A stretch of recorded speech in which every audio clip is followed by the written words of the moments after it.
Hi everybody, this is AutoTecPro. Today I'm going to show you how to do the diagnostic of the Audi 10.25 navigation system. If after the installation there's no sign the sign has issue, then probably you need to make sure the AMI interface is connected, but I will explain to you later. Okay, first of all, the canvas wire need to be connected. Okay, this one is the canvas wire. If the car does not come with the original navigation, you need to connect the canvas wire here behind the climate control. On the main harness, it comes with the T harness, okay? But once you unplug this wire, do not switch on the engine. Don't turn on the engine, okay?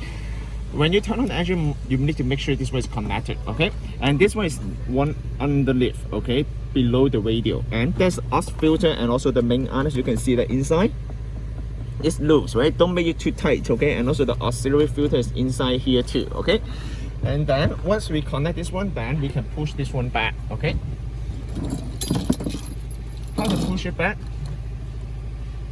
You need to move the reverse, push this one inside,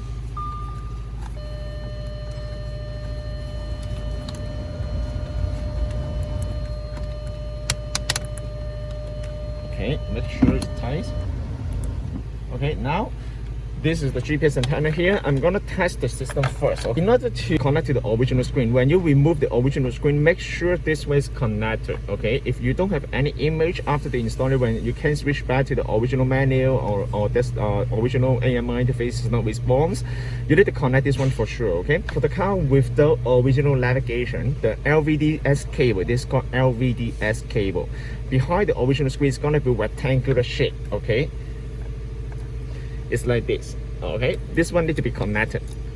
If the car comes with the original navigation, this is gonna be circular shape, okay? One shape. So we can put this one, now we can test the system, okay? First of all, when you test the system, make sure the car is off, okay? Make sure the car is off. Turn off the car first.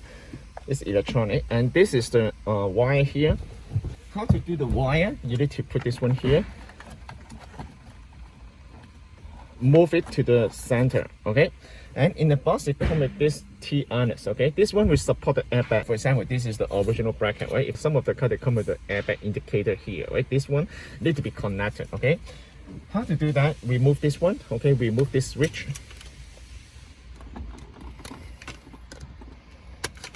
Just two clip on each side, okay? There's no screw here. And then move this cable from the side, connect this one. Another side, connect it back to the original one and leave it inside. Very easy. Okay, and then we can hide the wire inside because there's too much wire here. All right, make it organized. We need to connect this one to the new bracket later. Okay, so now we have time to test the system before we start and put everything back. Up to this moment, the installation is already done. But one more thing is the sign, okay? Now I'm gonna show you.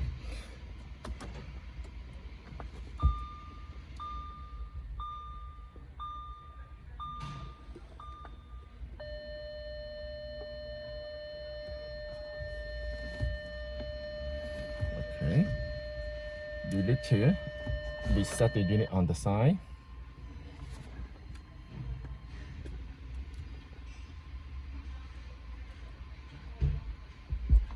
Okay, there's two holes on each side, okay? The upper one is the reset button.